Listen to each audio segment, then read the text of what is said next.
It's easier to be angry about something that's Mike, Yes, dear. Kenny, there's gonna be character defects, how can we? We can do that today too. How can So- we identify our character defects? Well, it's pretty easy. Get a list of them and you start looking at it and you're like, oh shit, I do all this. You know, some more than others. Like what? Well, how about dishonesty? I mean, do we not lie? Do we not lie to get what we want? To get ourselves out of trouble? Oh, To yeah. protect other people, we think? I mean, you know what I mean? Like, I know for me, I really thought I was doing the women in my favor life by lying, a favor by lying to them because I didn't want them to worry. Because I thought on some level, if they knew who I was gonna do what I want, right? Like, I've always done what I want. I've always done what I wanted. So I thought I was doing them a favor by lying to them. Are we doing people favors by lying to them? First of all, they usually know anyway, right? So listen, here's the thing about anger. We stuff stuff down. We go through things, whatever it is, we stuff it down. You talked a little bit one time about how your mom was on drugs. If you don't mind, you shared it. Yeah. And that'll create a resentment. That'll make you angry because you see other people that aren't going through that. And why do I have to? So we stuff it down because we don't really deal with it and process it. The thing about anger, because I didn't think I was an angry guy, because I wasn't walking around kicking the dog, snapping at people. Although sometimes, not really kicking the dog, but sometimes I had a very short fuse. Here's the thing. A lot of times when we feel out of control, overwhelmed up inside, the anger comes out and we like to point our anger at a specific person. Usually it's a person who jumps up for it, right? Like something happens and you feel like, is this something crazy? Don't they know who I think I am? Are you kidding? And we point our anger at them. We feel like we got some control, even though inside we're out of control. Do you understand what I'm saying? And for a fact, there's a release from it, right? Whether it's a verbal disagreement or a physical disagreement, afterwards there's a release after it. But let me ask you this, Chris. Have you ever really reacted out of anger and felt proud or good or okay about it? A lot of the time, I know for me, listen, and I grew up in the type of environment where I had to protect myself a lot and things happened. That was when I was reacting out of fear. But when I reacted out of anger, when I went after somebody, and it was usually here's the thing, it's usually someone close to you. And you go out with that anger, and then you look back on it, and you're like, man, that was, like, I overreacted, I said too much, I shouldn't have said. A lot of times we gotta apologize for it. The thing about anger, and here's the thing, what do I say all the time about if you leave here, if you go out and use, it's gonna be on a lie, right? Because everybody has at least come to the conclusion that your life could be better without drugs or alcohol, right? Like, we obviously come in here because things weren't going too good. So we know that things would be better if, right? Like, you need to stop doing what you're doing, right? Am I wrong? And Chris, you said, man, I might as well try it because so if you go out and use, it's on a lie. Just one, nobody will know. And it really all boils down to the lie that my life is better with drugs or alcohol. But you've already come to the conclusion that for a fact, you know your life isn't. But if you use, you're going out on a lie. Anger is the same way. Something happens, our blood pressure gets raised, we start justifying and rationalizing. Like I said before, how dare they? I can't believe that. How dare you talk to me like, I can't believe you did that. Don't you know who I think I am? And then our brain tells us it's okay to say or do something. And then when cooler heads prevail, when we calm down, we look back on it and say, I can't believe I did that. Because like I said, it usually is someone close to us. Listen to me. Remember we talked about we made a searching and fearless moral inventory of ourselves. The absolute number one resentment that I had was not against a person, place, or thing. It was basically, do not take my kindness for weakness. I did not like people taking my I was a nice, generous, kind, polite person because I wanted to be that. But I didn't, it wasn't because I was weak or it wasn't because I was looking for your approval. So if somebody took my kindness for weakness, basically what it really did was it touched a nerve with me. Because really, it was like, how dare you treat me like that? I'm not low like that. You're not going to treat me like that. And I would react in a certain way. I got arrested 3 times in the summertime one time because don't take my anger for weakness. Don't take my kindness for weakness. And really, when I look back on them, the amount of money I spent, having to go to court, in and out, you know how many times I went to anger management? I went a lot of times. And what do they teach you? Breathe. All they teach you is breathe and think about it, and it's really true. Like, nothing is ever as serious as it feels at the time. But at the time, you can't tell me nothing different. Well, what about the serenity prayer? Well, listen. That helps me. Well, and listen, you know the Serenity Prayer. When I was out there doing that, I had no idea what the Serenity Prayer was. I didn't learn the Serenity Prayer until 50 Cent put it in the song. It's The what? moment. It's the well, here's the thing too. It's the moment, but is it ever really the thing at the moment, or is it a culmination of things? Like, we're stuffing it down, we're bottling it up. It's never the thing. Do you understand what I'm saying? It's never the thing. It's we keep stuffing stuff down. It's like, you know, the straw that broke the camel's back. You know what I mean? And then we jump out the window, figuratively speaking, and then we got to look back like it's three times in one summer. You gotta take it. Yes, Jacob. I'm sorry. Colin put it good the other day,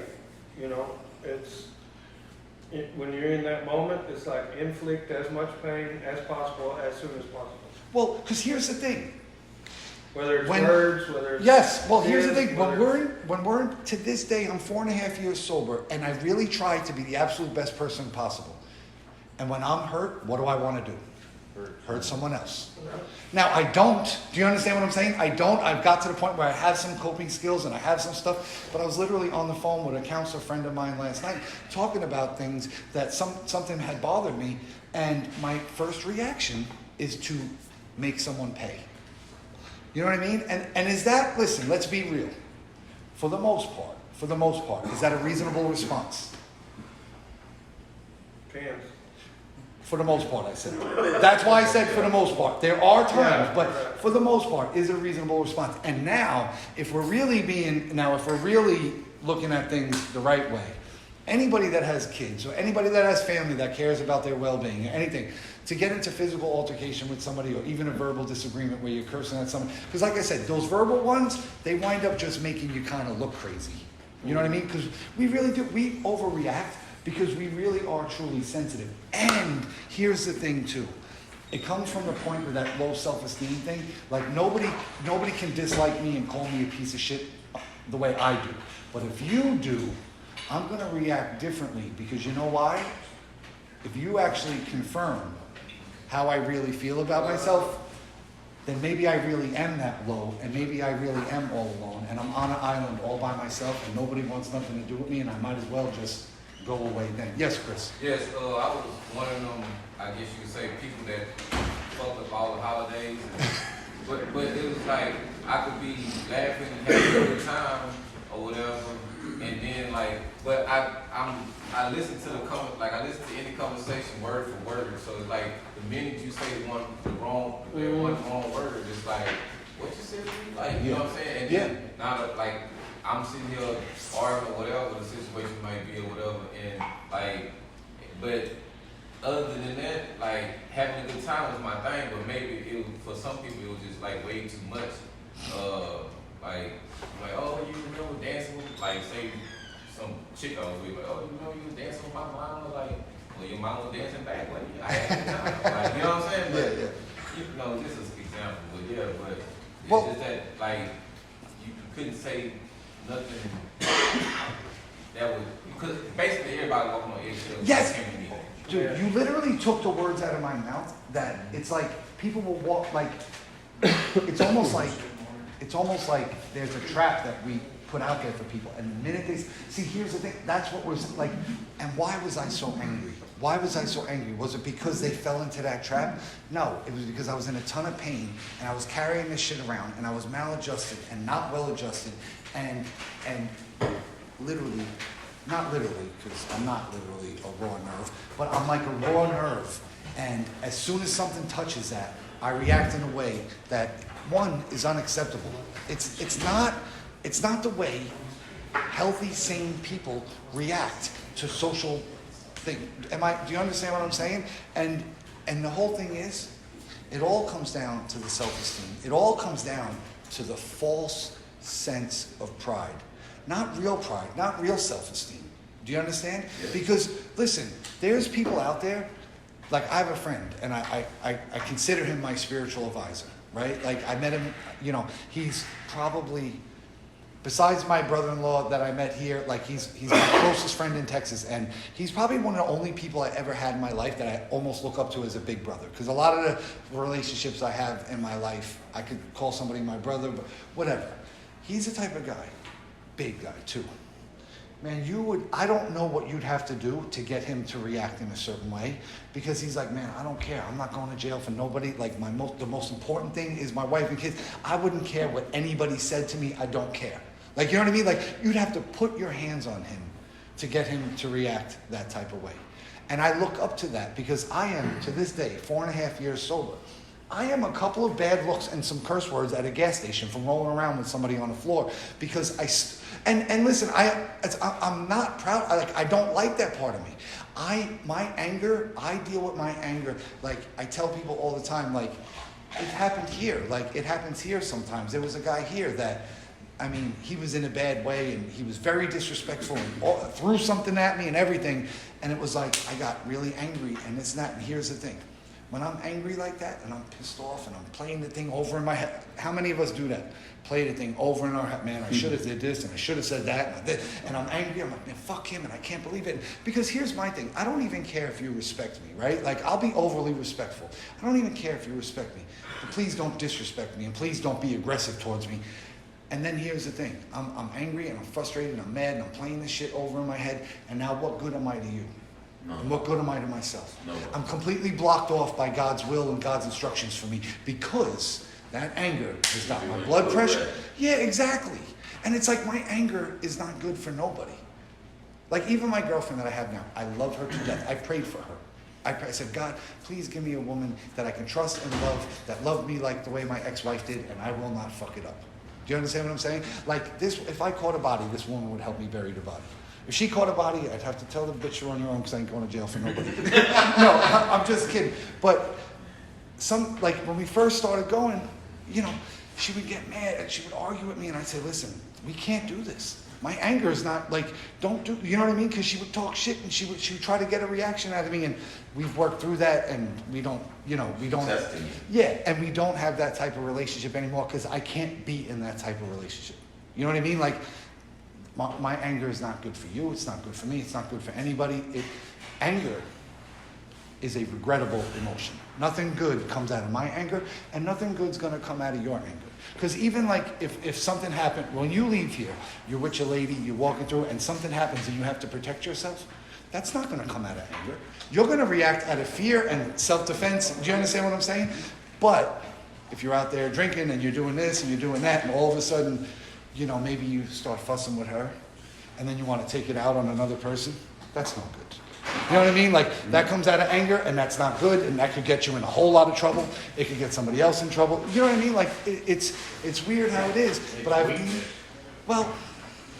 but like I said, it comes from the stuffing things down. It comes from the straw that breaks the camel's back. It comes from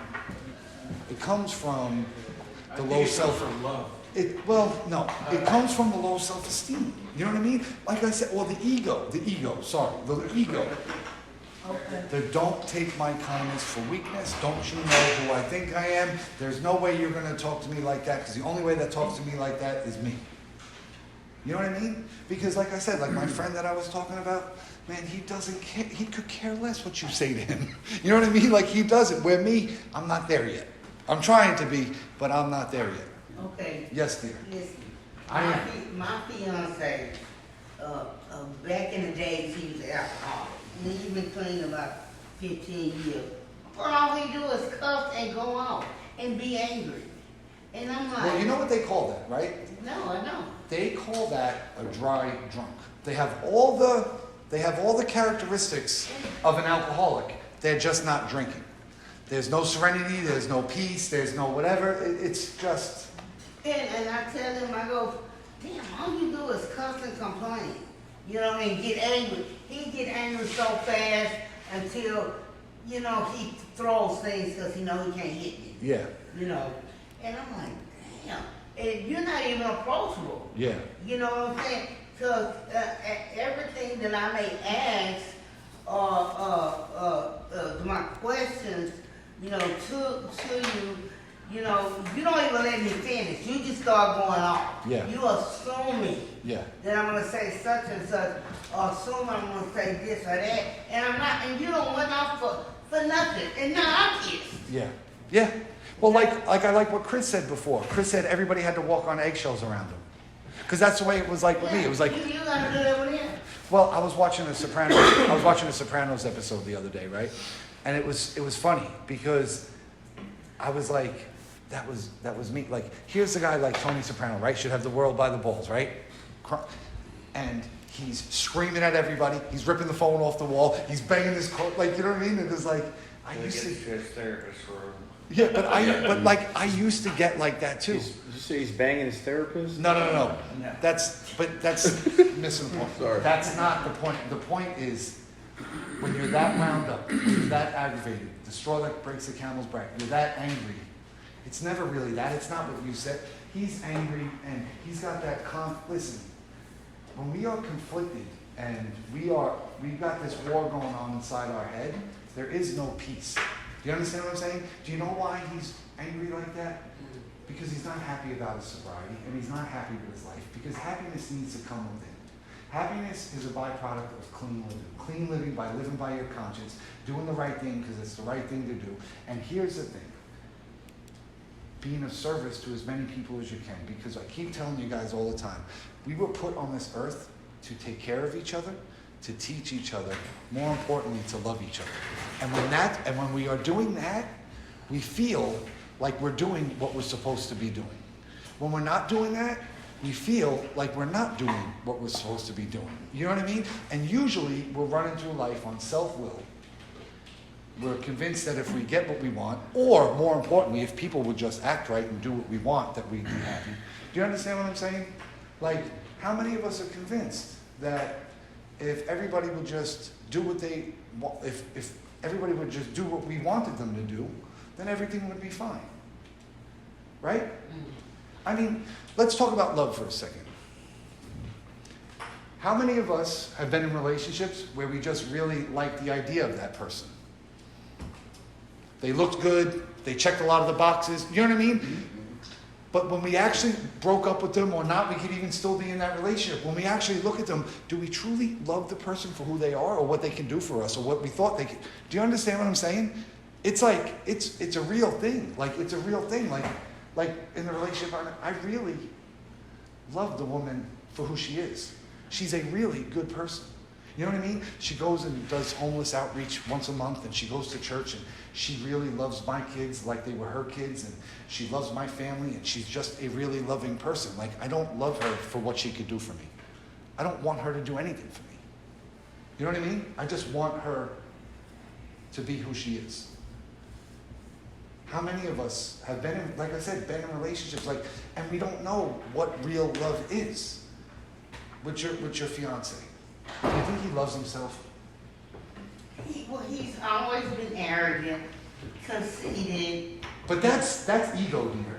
You know what I'm saying? That's not that's I think I'm greater than everybody, but really, that egomaniac with an inferiority complex. That's not love. And then like I said, he was an alcoholic for so many years, but he haven't touched a thing in 15 years. And it gets on my nerve. I'll be like, oh. Yeah. It's almost like, why don't you go and drink? You know what I'm saying? I know. Because they call that a dry drunk. You are an alcoholic. You're just not drinking anything. Like, if you read the book, if you understand the characteristics of an alcoholic, like I say all the time, alcohol is just a symptom, right? If you're bitter, angry, resentful, angry. That's what he is. Exactly. Yeah, no, exactly. He's not. Listen, let me tell you something. Do you think he's sober? Yeah, no. No, here's the thing, dear. Sober is a state of mind. Do you understand what I'm saying? He might be clean. You know what I'm saying? He might not have any drugs or alcohol in his system, but is he a sober human being? No. 100% not. And I don't mean to, I'm not. Oh no. Yeah, I'm not here to, talk down about him. I'm just from what you tell me. What is that? Kind of sounds like it, though. Well, this is the thing. Sober is a state of mind. It is not just because I'm not drinking. You know, to be sober, to be as sober, like, you know, can you grab the dictionary for me so we can look up the word? Do you mind, Kyle? And it's not just I me, freaking asked him. Hey, Bullshit, Mike, I guess. and it's not just me, he'll go off on anybody in the family if it's not almost his way.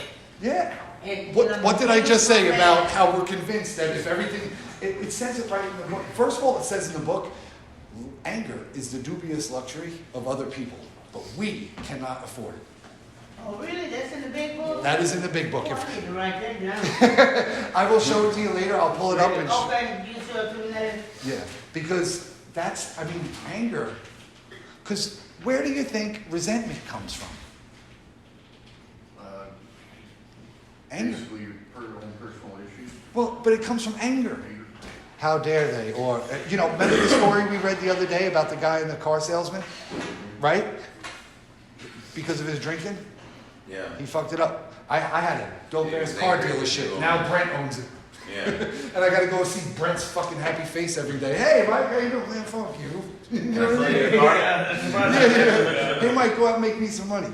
Motherfucker used to be, you know what I mean? And what am I doing? Like that anger, I'm just like, this is some bullshit. I mean, especially with us, right? Like, because here's the right way to look at it, right, Brent? Here's the right way to look at it. Man, thanks for giving me an opportunity to make money and feed my family. But that's not the way, it's not the way an unsober person looks at it. You know what I mean? Like the way we are when we're walking, talking sickness and full of, you know, we're like, no, that shit used to be mine. I should, you know, it should be this, it should be that, it should be perfect. Like I say all the time, like the way we think, or when we're sick, is if this, if that, if this, you know what I mean? Man, life is not about if, it's about is. You know, like I said with your fiance, it's like he's not happy about sobriety, and he's definitely not happy with himself. We need to be happy with ourselves. How can you love someone the right way if you fucking hate yourself? It's impossible. Yeah, 'cause he do say that a lot. I was trying to eat. I'm tired. But that's 'cause his ass is sneaky. Do you have, okay, so listen, please, read the definition of sober. There's like 6 of them. Okay, well, we'll pick I up. see the one you're talking about. You're talking about tempered characteristics, tempered in attitude, tempered in characteristics. That's the one you're talking about. Yeah, so go, well, please, read it, you know. All right. Marked by sedative and gravel. What is it? Gravel? Yeah. Or earnestness, thoughtful character or demeanor. Yeah. So, do you understand what I'm saying? Yeah, there's When like you 6 say someone's sober, I'm telling you right now, the first 6 months, that was not me. You know what I'm saying? I was restless, It's just tempered characteristics, tempered attitude, sober attitude. but somebody who, like, pretty much, for the most part, a lot of the times, the way I am now. Yeah, well, tempered means even. Yeah. You know what I mean? Does Danita's, My temper. yeah, does Danita's, you know, but listen, let's not just beat him up, right? How is that us after we didn't drink for a day or two, a week or a month? You know what I mean? Like, I am not sober unless I've worked the 12 steps and do you understand what I'm saying? If I don't work the steps, have the spiritual awakening, the psychic change, this and that, I'm walking through the world. Like all those times I went to treatment and went out and stopped and was convinced that all I needed to do was change my people, places, and things, or, you know, I just need to clear the shit out of me and I'll be fine. I got this. I'm just one real tragic situation away from having a drink or choking somebody, like a broken shoelace. You know what I'm saying? Like, that's all I am. I am a broken shoelace away from, I mean, and listen, like I said, 3 assault charges in less than 90 days one time. Because I'm walking around and how dare you take my kindness for weakness? How dare you talk to me like that? Don't you know who I am? Don't you know who I think I am? Type of stuff. When it's really because inside, I am so out of control up here that when I can point my anger at somebody, I feel like I've got some sort of control. and then I do some shit where I'm out of control, and now I gotta pay for lawyers and go to anger management and go to jail, gotta take vacation from my other job so that I can go sit in jail for 15 days. You know what I mean? Like, this is the stuff I have to do because I can't control my temper. I can't walk away. I can't say, you know what? It's not worth it. I've got kids and a wife and a family, and you know what I mean? I've got people. No, I'm ready to lose it all because when me and you get into something and you look down on me, if you looking down on me confirms how I really look down on myself, then really maybe I am what I think I am. And if I really am that, then I might as well just die. You know what I mean? Because that's really what this whole thing is about. That false sense of pride, that ego, that bullshit, it is bullshit. It is a self-defense mechanism to protect what little tiny self-esteem we have. Am I making sense? Yeah. Okay. So you want to talk about other character defects? Yeah. I like to, is talking too much, a character defect? That's personality. Well, here's the thing. Are you talking with somebody so that you can, like, are you listening to what they say, or are you talking, and are you basically just waiting for your turn to talk because you want attention and you seek the attention because it makes you feel, do you understand what I'm saying? Like, is that what it is? I don't really see that from you. I don't see you running around as somebody who's trying to rape someone's ears because all you want is attention and you don't really care about anybody but yourself. I don't think that. You know what I mean? Like, I'm being honest. Like, I don't think you're just one-sided in one way. Is it because your fiance tells you to talk too much? Well, when I first met him, he was like, I don't talk too much, girl. And then now it's I'm talking too much. But I had a problem with talking my personal business to people, and that was really not good, and I didn't see that for a long Are time. we talking about when you're under the influence, or were you talking about? Well, I've always been under the influence. Okay, so I mean, ever since Well- 2012. no, and well, see, here's the whole thing. I mean, how many of us talk too much when we're on one? I mean, you know what I'm saying? Like, we're like, But don't listen. well, yeah, well, At all. yeah, because we're just. That's when they say a drunk person speaks a sober mind. It's almost like we're throwing up. You know what I'm saying? We're like, it's just coming out, and half the time we don't know what it is. So, the sponsor says, don't call me if you're drunk. Call Yeah. me before you drink. Yeah. Oh, Okay. listen, and I'll tell people that too, and even though, like, if you call, like, because what's there to talk about now? I'm not talking to the real Cullen or Jake. Do you know what I'm saying? There's a wall up, and what you're talking about makes, listen, that would be, if you called me drunk, what are we doing now? We ain't talking about the solution, now we're just talking about the problem. You know what I mean? No, for real. Call me tomorrow when you're ready to talk about what you're about to do. Do you understand what I'm saying? A question. Yes. As to that, I see a lot of people will bring a drunk person to a fucking meeting. I think that's good too, though. Any way to introduce this to somebody. Sometimes a person might only come if they're drunk. Do you understand what I'm saying? I do. I get now, it. And now, I get do it. we Why would you let need to them come share? if you didn't have a problem? Yeah. Do we let them share or talk? No. Yeah. You know what I'm saying? No. They're full of shit. Yeah. Well, they're just sickness. You know what I mean? They're just polluting the room with sickness. If a drunk person goes to an AA meeting, they be like, yeah, well, let me go tell them something. You know what I mean? I've seen it. Yeah. I have too. That's why I brought that I've up. seen it. Well, listen. I've seen people on a regular basis, like, they're drinking and they're coming to meetings. Yeah. And here's the thing, I always look at man, that would never be me. When I'm getting high, the last place I'm going to is a well-lit room where there's 30 people that aren't getting, you know what I'm saying? Like, but I had to look at it one day and say, could you imagine how conflicted that person is? They can't stop drinking, but here's where they want to be. Here's really, you know what I'm saying? And that's what I had to realize, like that, the person, they're struggling. It's really effed up. Yeah. I've been driven home more than one occasion from AA meeting. And so let's ask you right now, why do you think you were going to AA meetings after you drank? Is it because that's really where you really wanted your heart to want you to be? Yeah. Yeah, that's what I'm saying, like, I mean, I wanted to be in that room, but I could not drink. I mean, exactly. I mean, like I said, like you know, I mean, that's a serious like I keep telling you guys all the time, there cannot be a war going on up here and you be a happy person. You know what I'm saying? If you've got that tug of war where you want 1 foot in here and 1 foot over there and you don't, work like that. that you cannot be, like I say all the time, like what's a spiritual person? What's a person who's at peace and happy? When they walk through that door, do you think they've got many wars going on? And like, you know what I mean? Of course, you're always gonna have like a man, you know what I'm saying? But when you've got that whole entire, you know, it's like what the story we're going to read on Saturday, Yeah. where the guy talks about the dog, right? The dog hasn't peed my lap since I got sober.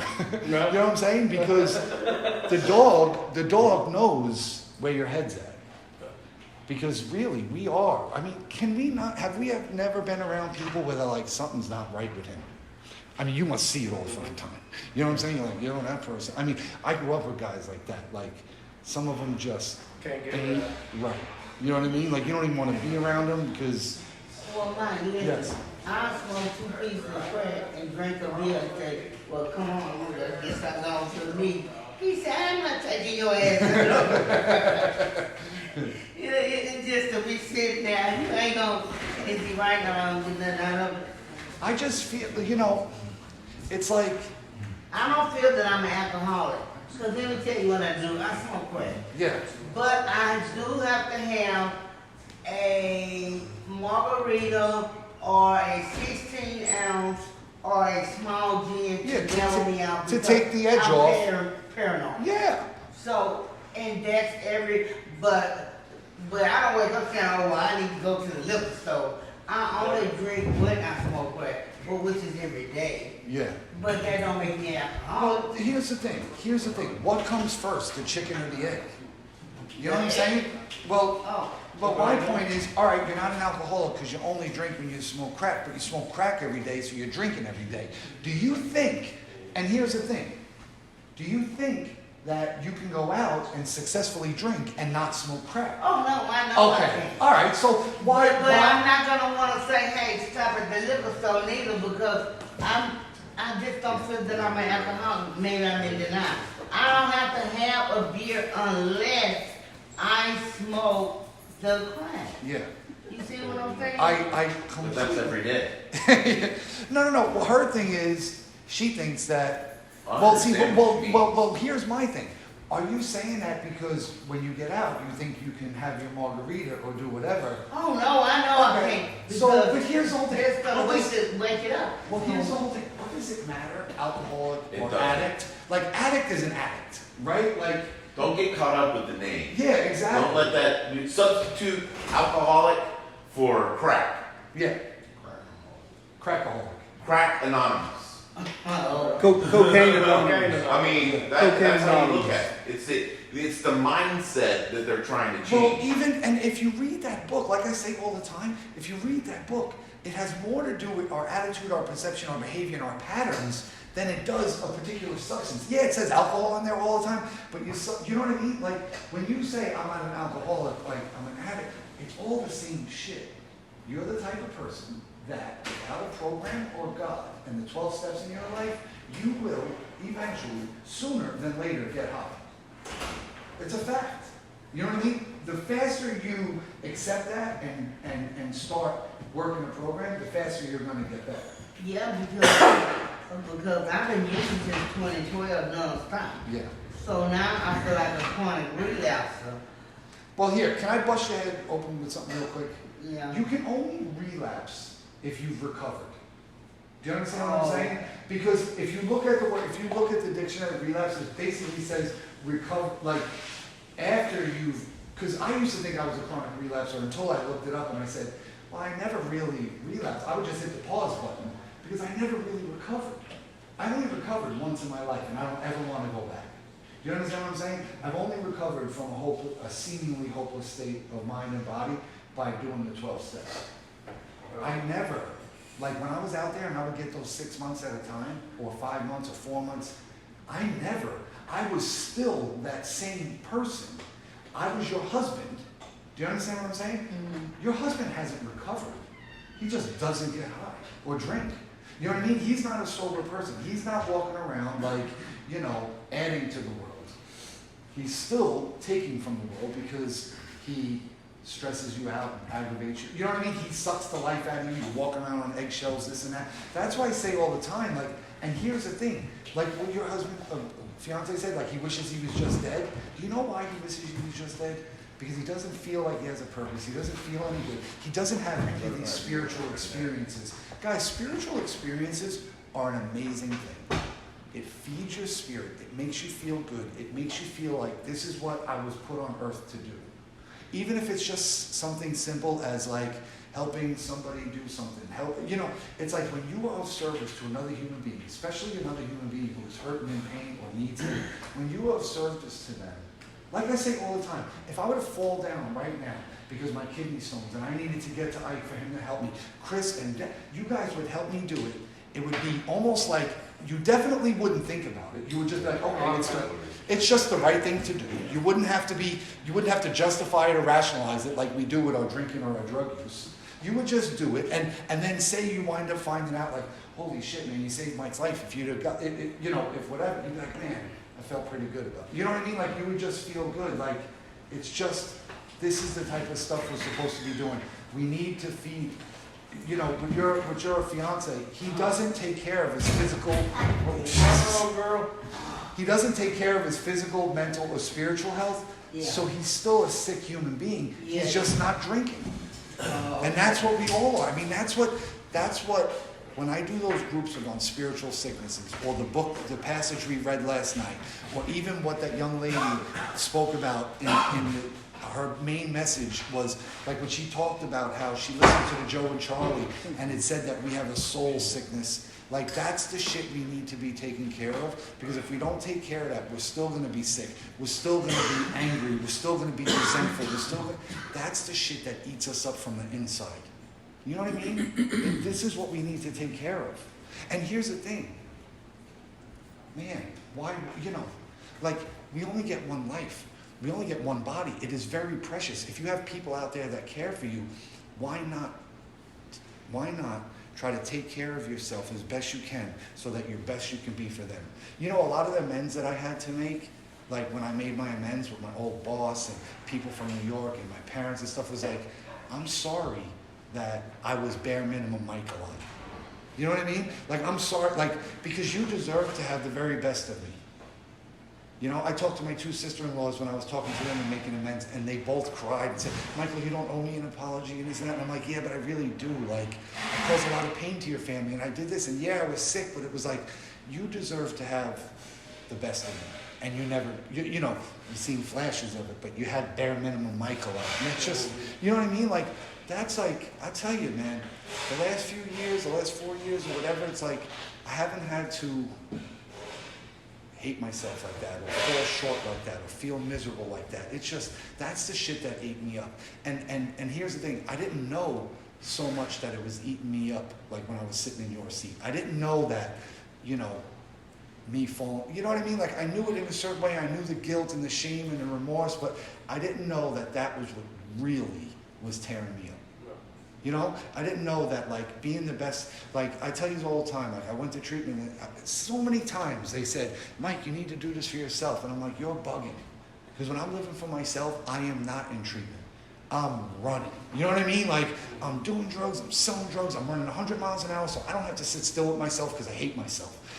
And then, I mean, this is how hard-headed and slow I am. It wasn't to somewhere between months 5 and 6. I'm going to 2 meetings a day. I'm reading a book. I'm listening to this stuff. That I had this like epiphany, spiritual awakening. You know, that the better I take care of myself, the better I am for my kids and my friends and my family. I said, that's what they mean by do it for yourself. Because I never understood. You know what I mean? When I'm living for myself, I do stuff for myself. You know what I mean? It wasn't until when I realized that, I said, oh shit. So the better I take care of my physical and mental and spiritual health, the better I am for them. Wow, what a crazy, like, you know what I mean? Like, it really changed the way I think. And I tell you all the time, and I'll wrap, oh wow, I didn't realize how late it was. Real quick, I'll wrap this up. No book has changed me more than the 12 Steps of Alcoholics Anonymous. But I read this other book. It was called Love is Letting Go of Fear. And this book is a small book. It fundamentally changed me from the ground up because it told me that there are only two emotions your whole entire life, love and fear. And that we are completely motivated and driven by fear as human beings that have instincts and all this, you know what I mean? Every negative emotion is a secondary emotion of fear. And really the love comes in with the absence of fear. Like, you know how like you could be with your wife or your friends or your kids, and all of a sudden we're not in our head and we're not going over and over, we're not worried about this, and it's like we have this real connection and we have these moments, or even if me and you are standing out there and we're just having a conversation about this and we laugh a little bit and we do this, there's love in the air and the fear goes away and we feel good, right? So, and this book taught me that like the more love I give, the more I receive. You know what I mean? And I was like, wow, like this, it blew my mind. Because if, like a human being, it's like love is the only true, pure emotion. You will never feel guilty from it. You're shameful, remorseful. Like it's like basically what we are looking for our whole entire lives. Because we are driven by fear. We worry about how we're going to make money and feed ourselves, and we worry about our kids, and we worry about stuff. But there'll be times where we're connected, and there's love, and it could just be with your wife, or it could be with your family, it could be with a group of people, it could be with strangers. Love, there's all sorts of love. With your wife, or your girlfriend, or your husband, and there's lust there, and it's way over here, and it's bright red. And then, you know, all down the spectrum to just being of service to strangers, like helping homeless people and doing this and that. Those are acts of love too. You know what I mean? Having a conversation with a friend and you guys are just chopping it up about life and the kids and you're laughing, and that's love too. You know what I mean? Like that's all the good stuff for life. That's the stuff that is what matters. That's the stuff that we should be worried about. When we are drinking and getting high and living the way we are living, we're pushing everybody away. We're isolated. We're fucking everything up. It's crazy. You know what I mean? Like, it's crazy because it's like, this is the type of stuff that's been programmed in us for hundreds of thousands of years, however long we've been here. You know what I mean? And I was like, wow, like that book opened my eyes. And here's the thing, I didn't even know if I believed that, but you guys understand every day that I come to work, I get handshakes and hugs and smiles from almost every single one of you. And you guys say nice shit to me, Mike, you do this, or Mike, thank you for this. And I'm like, you guys have no idea that you could never do for me. Like, you do so much more for me than I could ever do for you.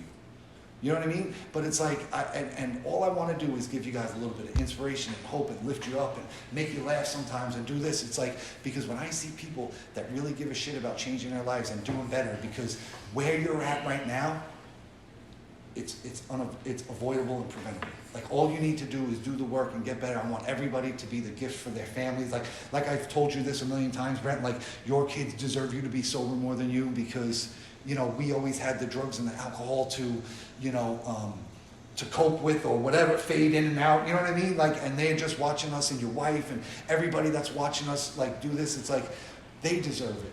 You deserve it too, but they deserve it more. And it's like, you'll never feel so connected, and you'll never feel so purposeful. Like, it says right in the book, the most satisfactory years of your life lay ahead of you, and I promise you that's true with every breath I take. I promise you that's true. So, it's dinner time. Thank you guys. That was a really good group. I appreciate you guys. I love you guys. Thank you for